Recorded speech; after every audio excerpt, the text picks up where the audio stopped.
let's talk about wedging.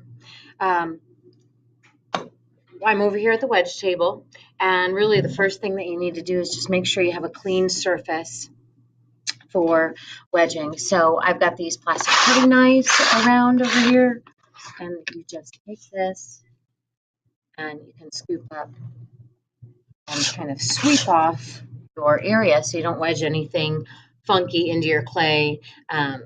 If you've got hard chunks in your clay when you go to throw or work with it, weird things start happening. So you want to make sure you have a clean-ish surface. And I've got this chunk of clay. Wedging is kind of a full body event. It doesn't have anything to do with strength, just using your body in the right way and having the right stance. So I know you can't see my feet, but right now what the way I'm standing is with my left foot in front of my right foot on the floor. And so I will be showing you spiral wedging, and this is all part of it. There are a lot of different ways to wedge. This is just how we do it here. So this is called spiral wedging. Again, I have my left foot out, and I'm going to have my left hand over top of the clay like this, and my right hand is going to sit on the side. I like to keep my thumbs hooked together because then my hands are working together as one and not separate from one another.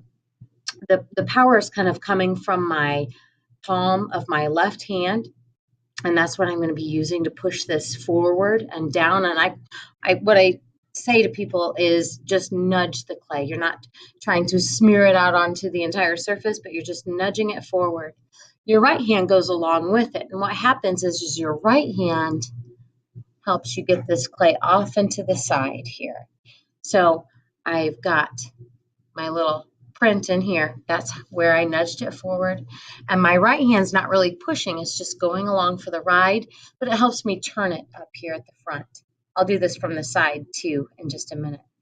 Now both hands pull this back towards me, and you can see it's coming up and to the side. So I replace my hands again and push forward and to the side, the left side. Pull it back, forward and to the left side. It's going to feel awkward at first, but you'll get the hang of it. It takes some practice, like anything else in here, and eventually you'll get more streamlined with it, and it can become something that you do very quickly. So it should be kind of a fluid motion like this. So you can see I'm picking my hands up and I'm pushing it forward, and I'm doing that kind of all together. And you can see the spiral is starting to happen here. When you're doing it right, it kind of ends up looking like a cone. So I'm pushing and I'm rolling it back here. So this is my right hand going with it and pushing off to the side, and then spiraling it back onto its point, onto the point of that cone. So I'll show you this view, and then I'll turn it the other way as well. So I still have my left foot out. My left hand is pushing forward and out to the side. See how my wrist and my forearm turns.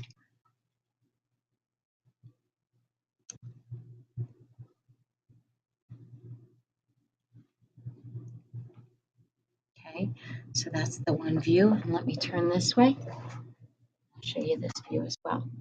So my left hand here doing the pushing, my right hand's on the side, left foot out, pushing this way. So when I push forward, I turn out, my right hand goes with.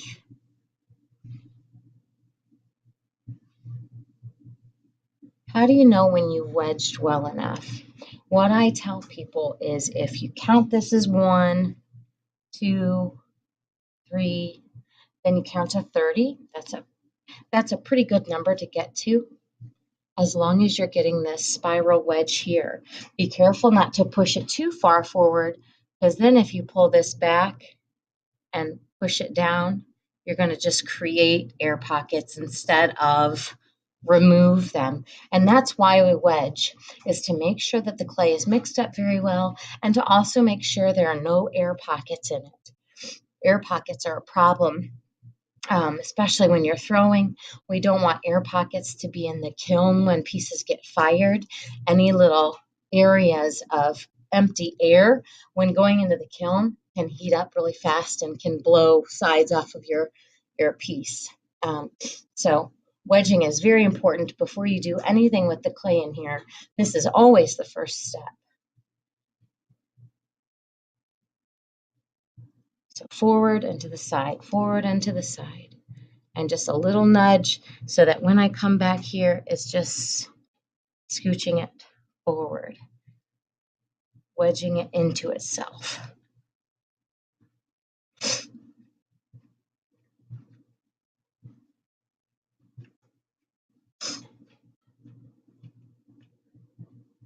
And I kind of peel it back after I wedge it before I do anything, especially throwing. What I'll do is hit this down